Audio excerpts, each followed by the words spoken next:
So he was using kind of a translation service Must to have speak been. to you. Must have been. Or his friend who knows English. Yeah, he and had the nerve to come out the house, yes. not knowing. Yes, girl.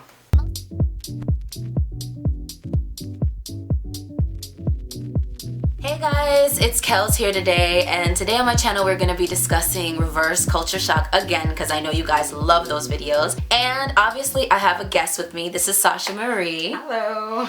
She has a channel here on YouTube, and I'm going to ask her to tell you a little bit about her channel because we're doing a collab video. Yeah. Hey guys, my name is Sasha-Marie. I am here on YouTube as Sasha-Marie Marshall. Anyway, on my channel I talk about travel and just basically my experiences abroad. So these videos are basically story times of what my experience as a black woman has been in various countries, and yeah. So I've invited her on my channel today to just discuss some reverse culture shock issues. So Sasha has spent a lot of time in Korea. Yes. So tell everybody kind of where your primary country, your three primary countries have been. Okay, I've spent over a year in Korea, about 3 months in Italy, and time in Spain. So those are the most time I've spent abroad has been in those 3 countries. Okay. So Korea, Italy, and Spain. Okay. So she's been a lot of places. You know, I primarily have been in London and then just in the United States, basically. Yeah. So I really wanted to talk to her about reverse culture shock and kind of her perception of herself as a black woman or just as an individual traveling predominantly independently. Like, how has living in Korea, living in Italy, and living in Spain, how is that? How has that changed how you've seen yourself? Well, I definitely will say that it has made me more confident in my self-identity. As far as career-wise, it has definitely changed my perspective of what I want for myself in life. Yeah. But for sure, the number one thing, I think it's made me more confident in my identity. Be it race, be it ethnicity, be it just spirituality. I just have been like changed for the better. I've definitely gotten more confident. So okay, so I want to talk specifically about as being a black woman because I did a recent video on my channel and it was talking about the desirability of black women and how I felt a huge difference between how I was quote unquote desired or perceived in the world in London versus how I was quote unquote desired or perceived here in the States. So being in Korea or Italy, I know Italy, we all know about Italy. I was gonna say, and we all know about Italy and Spain. Just how when you presented yourself to the world, do you feel a difference in how you are received? Yeah, in the States versus overseas. Overseas, I will say that in the States, there are many black women, right? Especially down here in South Florida. So there's nothing special besides if you look good. If you look good, no matter where you are, people are gonna be like, wow. In Korea, I would say you get more attention, obviously, because you look different. But positive or negative attention? Positive. So really? I will say that in Korea, it's been positive. Because that's funny because there are other YouTubers that talk about being in Korea and they talk about being stared at. Yeah. And they perceive it in kind of a negative way. Right. But you're saying the opposite. I'm saying the opposite. And why I'm saying the opposite, because I've come to know Korean people, it's just there is this huge curiosity. And it's not the curiosity like, oh, she's scary. Oh my gosh, I would never approach her. Okay. It's more like they'll come up to you, they'll touch your hair, they'll be like, beautiful. That's literally all I've ever heard. It's beautiful. Yours, like, you know, because I've had like Senegalese twists and different stuff. Hairstyles, and they'll just come, they'll touch it, they'll say it's beautiful, your hair, and I'm like, no, extensions. So it's like there is this innocence and curiosity with Koreans that I love. Like, I literally love them though, so maybe I'm biased, I don't know. No, but that's good because it's good to hear like differing perspectives because I've definitely, looking at some of the Korean videos, I've kind of gotten the idea that maybe being black in Korea you could be like a spectacle a little bit. I will say, also depending on where you're living. So I lived in Seoul, and in Seoul it's like a major city. Oh, so you lived in the major city. Yeah. Okay. I take that back a little bit. Yeah. Because a lot of the people that I watch, if they live out in the sticks, boondocks, that's when they're like, everyone's like, oh, what is this? But when you live in Seoul, Seoul is like a metropolitan. So, yeah, it's a city, so I think it's a different experience. And you do get stares no matter where you go. Like in Seoul, I've gotten stares because there's just Korean and then there's foreigner. So I think foreigners in general, white, black, like, you will get stared at because you're just not Korean. But it's not malicious. It's more like curiosity, and Okay. So being a black woman in Korea, you felt like, I felt good. And if you guys see my video on my channel when I talk about why I quit my job there, it has nothing to do with Korean people. Okay. But just in general, with the job. Like, I would go live in Korea. Like, I would live there. In Seoul, though. In Seoul, yeah. I've watched a couple of videos about Seoul, and everyone talks really, really highly of it. About it, yeah. Okay. All right, so what about dating? So the reason why I kind of started my channel is because when I moved to London, everybody was asking me, oh, how's the dating, how's the dating, how's the dating, how's the men? Yeah. So I just started to do 1 or 2 videos just to like share the experience, and they kind of took off. So I'm always interested in asking people that travel quite a bit, how is the dating? The dating experience. I will tell you guys that there is one specific situation where I was teaching a student, and he was a male, my age, and he wanted to go out with me. Yeah, he wanted your to go age. My age. Okay. Yeah. So that's weird. Teaching someone their same age. Oh yeah, exactly. So in Korea, in my Hagwon anyway, we have students from like 5 all the way to 50 plus. So you'll have students in university, students who are, you know, working, businessmen, and also housewives. So my students' ages vary. So I could meet guys that are my age. The whole point is he was my age and he wanted to go and hang out. And I was like, okay, yeah. And I asked my director about if that was okay to just go hang out with a student. It's fine. And so I was going to go. But come to find out, he was not interested in the aspect of faith. And I'm a Christian. I'm faith-based. So because he wasn't interested, we had this thing called Mission Day. And if you guys see my video, I was a missionary in Korea. And he wasn't interested in it at all. And for me, it was kind of like, that was like a... What's that deal breaker? A deal breaker. Yeah, it was a deal breaker for me. So I was like, But he was attractive and everything like that? He was attractive. He was attractive. He's a very attractive man. But unfortunately, my eyes don't just see your outward appearance. So was he Buddhist or some? What was he? I have no idea. He had no faith. I have no idea. Okay. He could have been Buddhist. He could have been just atheist. I have no idea. Okay. All right. Interested. So not interested must be Christian. Yeah. Okay. All right. Pretty much. Dating. That's how. But that's how dating is. That's how dating is. You have to kind of know your deal breakers. Exactly. Even when dating in the U.S. would probably be easier in that sense to find somebody Christian, because U.S. is a Christian-based country. Christian, yeah. But overseas, I would imagine that you would not probably. It would be a little bit harder. Yeah. Because even in London, there, my faith. My faith is Anglican or Episcopalian, and that's founded in the Church of England, and you still can't find that many people. Well, it's so interesting, because I was going to say Korea happens to be, even though there are a lot of Buddhists and I think Confucian. Yeah. There are still a lot of Christians. Like, you'll find a lot of Christian churches in Korea. Like, you will find them. Really? Catholic, Protestant, Seventh-day Adventist. My churches are over there, so it's like. It is possible, but he was just not interested. Okay. So that was it then? Yeah. One day and deuces? Yeah. Oh, Lord. Okay. So that's like, you have to know your deal breakers. I had one more experience in Italy, and I talked about it. Please talk about Italy, because as we all know, Italian men are supposed to be like, They're very much that way. Yeah. When my experience with them is no different from them saying, Italian men love black women, or they love the foreign, the tan skin, something about it.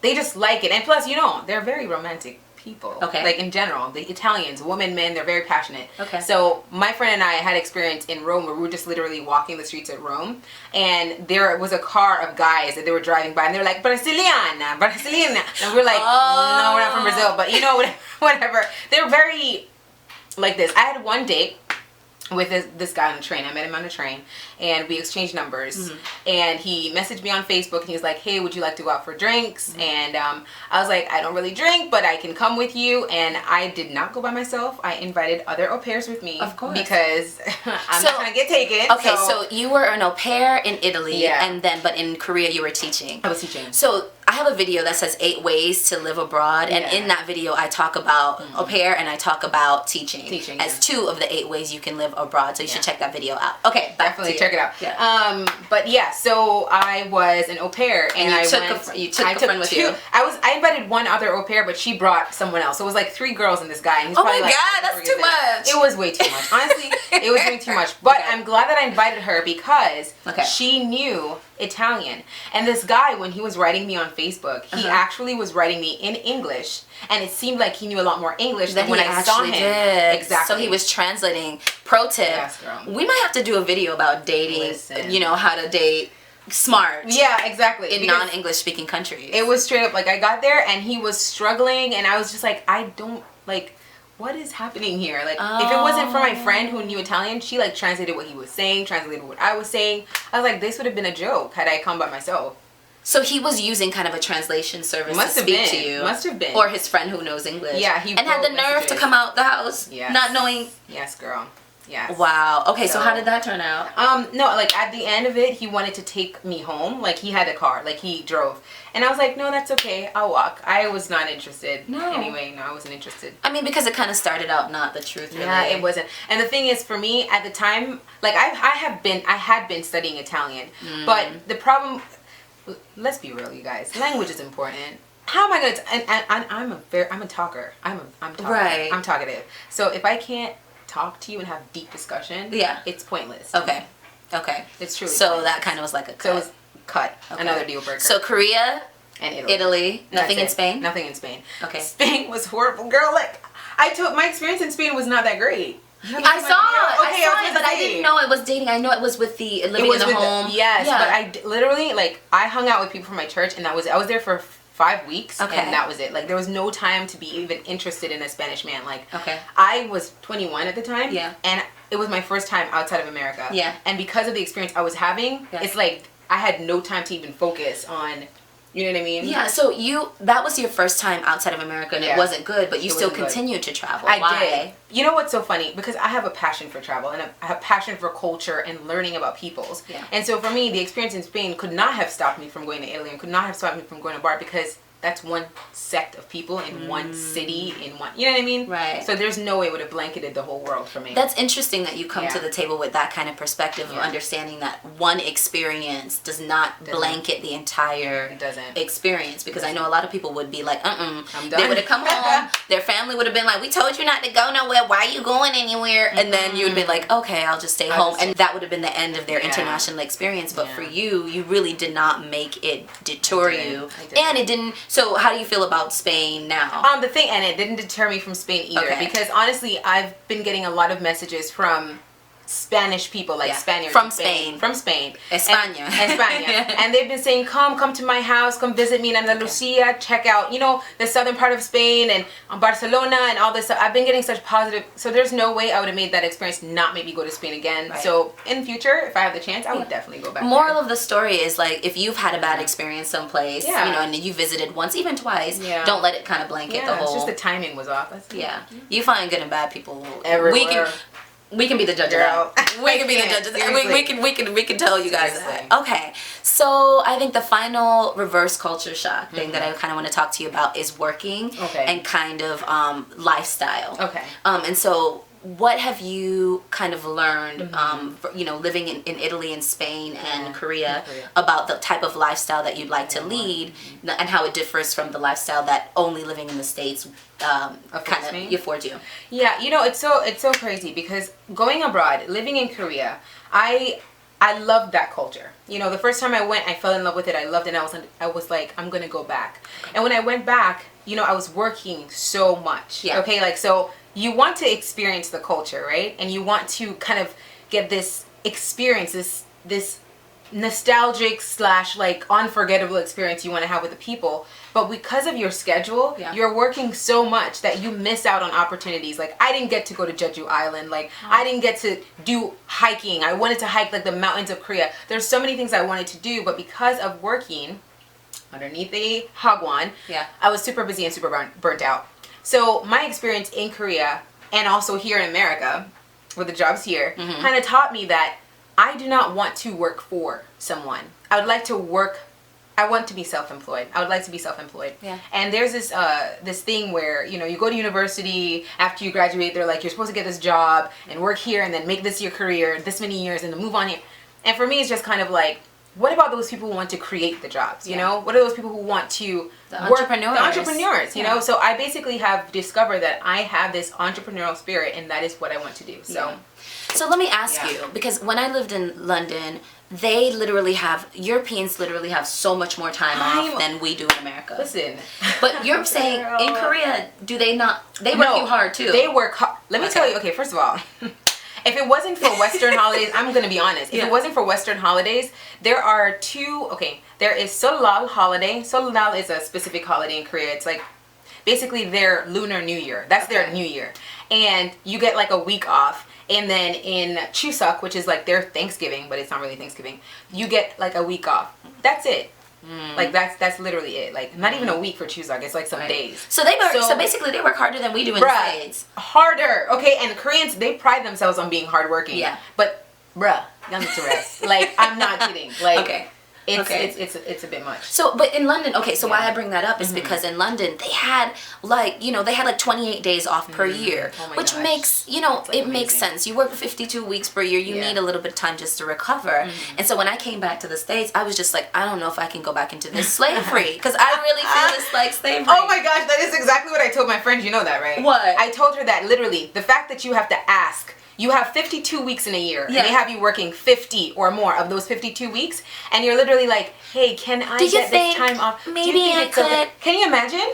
Imagine, you're given a life. Yeah. There's 52 weeks in the year, and you have to ask for time. Y'all, if that ain't slavery, I don't know what is. It's slavery. And those are the things, like when you say reverse culture shock, those are things like when you're working here in the States and you're thinking, oh my gosh, I'm just going to graduate university. I'm going to get a job like this because I got a college degree. And then you go into it and you start working and you realize that one, time goes so fast. And two, you only have a little bit of time to really enjoy life. And the one thing you cannot get back, can we just say this? The one thing you can't get back when you've lost it is time. That's it. Money does not buy time. It doesn't. Right. And so when I came back from London, I was like back into the regular American lifestyle. I was just like, oh my God, I need more time off to be able to travel back overseas. I'm not running from anything here, but at least if I could work and travel, it would be good. But you don't have, it's very difficult, even more so than the money. The money to travel is not the biggest issue. It's not. It's the time. Thank you for saying that. I'm glad you said that. It's the time. A lot of people think it's the issue. It's the money. It's not the money. Because if you work, this is the thing, I realize, if you work, you have a job, whether it is like, let's say even if you make like $15 an hour or something like that, you have a 40-hour week job, and you have a rent that's like, I don't know, $700. You can save money. You can save money and buy a plane ticket to Bora Bora, anywhere. The idea is, okay, you can buy this ticket, but when are you gonna have time to do it? Right. When? Right. So that's the thing. Okay. So lifestyle differences for living, having come back to the States. Sure. Okay. For sure. All right. So is there anything else reverse culture shock? I will say, you know what? In the culture shock aspect of it, because I know we're talking about reverse culture shock. Yeah. It is the prospect. We were talking about dating earlier. Yeah.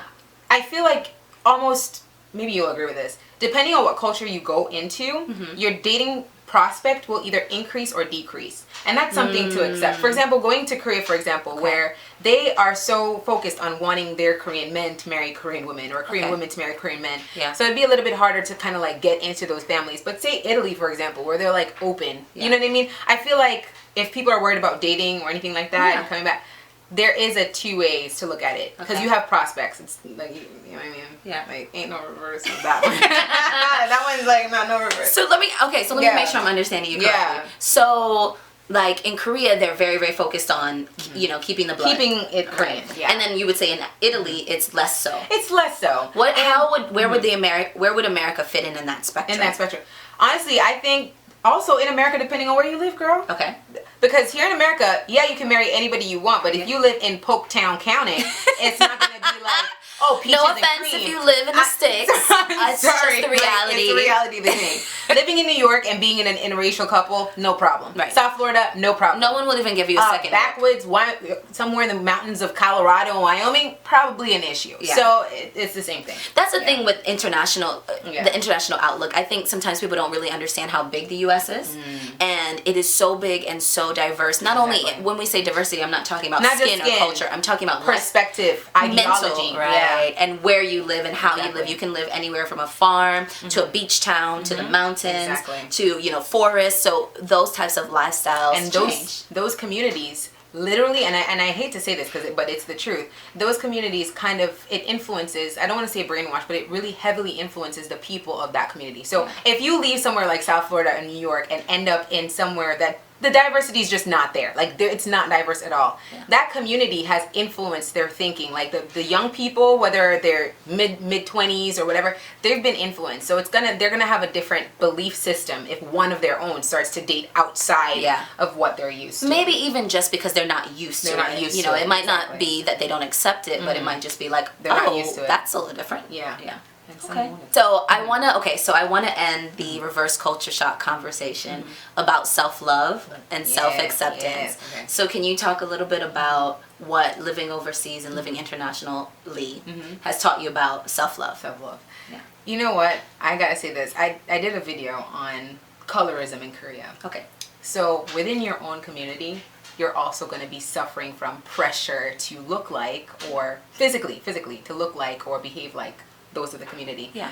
And I will say that going abroad and being outside of your comfort zone, outside of your community, you get to literally be you. Yeah. Like, you can't, and I have to say, when I say be you, yeah, right, Yes. right? You get to be you. There is no need to kind of like measure up to, you know, I don't want to say bonquisha, but there's no need to measure up to other people of your community because you're literally by yourself. You're the So singular You're the representative. singular representative. And so it's like this growth, this like, wow. And people starting to appreciate you for you. Like, There's a weight off your shoulders. yeah, it's like, your skin, beautiful. I love people like you, just being individual, you know, not like them. And it Not grows your compared confidence. and not compared, Yeah. not always compared to the next And because you there's can't. such a big community. I Yeah, was they gonna can't say, compare you They to can't the next. compare. It's the same thing in Korea. I had someone ask me, well, in Korea, do they expect, because they were talking about how in Korea, you know, the colorism thing in Korea is like, you know, darker skin is like not as beautiful as paler skin. Yeah. But in Korea, as a black woman, you have you're not measuring up to any standard because you're already black. Yeah. So it's like you don't have to compare yourself to the average Korean because you're